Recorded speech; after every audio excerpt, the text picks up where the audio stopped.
What if becoming a follower of Jesus actually made your life harder, your future here in this life uncertain, and your community hostile?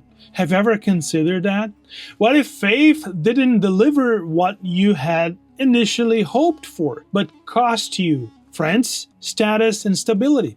Have you ever seen your spiritual journey like that? Well, that's not hypothetical. That's the world of 1 Thessalonians. This letter was not written to a powerful church or a mature one or a comfortable one. No, it was written to brand new believers who were wondering if following Jesus had been a terrible mistake. And Paul's response might surprise you, because instead of calming them down, he teaches them how to live awake in the world that resists the gospel. Okay, here we go. What's the world behind 1 Thessalonians?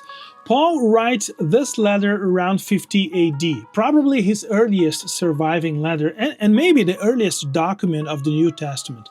He had preached in Thessalonica, or Thessalonica for some people, for only a few weeks before persecution forced him to leave the city. The church was young, was fragile, was living under pressure, socially, economically, and religiously. So Paul writes not to correct bad theology, but to strengthen endurance in the church that had learned the gospel quickly, but also painfully. And here are 3 insights you need to know about this important letter. Insight number 1. Paul redefines success in the Christian life. Paul opens the letter with something radical, actually. He thanks God not for their size, or their influence or impact, but for their faith, love, and hope under pressure. Interesting. In Thessalonica, becoming a Christian meant social exclusion, meant economic loss, public suspicion, and Paul calls this evidence that the gospel is actually, working. This flips modern Christian instincts upside down, right? Because we tend to measure faithfulness by growth and by comfort. Paul measures it by endurance and transformation. 1 Thessalonians quietly asks, what if hardship doesn't mean God is absent, but that the good news has actually taken root? And then insight number 2, the gospel spreads through ordinary imitation, not influence. Paul says something unexpected here. The Thessalonians became examples to other believers without trying to be. They didn't have platforms, they didn't have protection, they didn't have power. They simply imitated Paul, who imitated Christ while suffering with joy. So the gospel spread not because they were impressive. That's interesting, isn't it? But because they were visible, because they were faithful. And this challenges how we imagine Christian impact. 1 Thessalonians suggests that the gospel doesn't advance primarily through strategy, no, but through lives that quietly absorb the cost of loyalty to Jesus. And that brings us to insight number 3. Waiting for Jesus is not passive, it's disruptive. This letter is famous for its teaching about Jesus' return.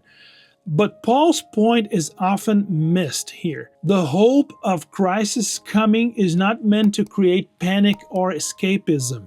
It's meant to shape how you live now.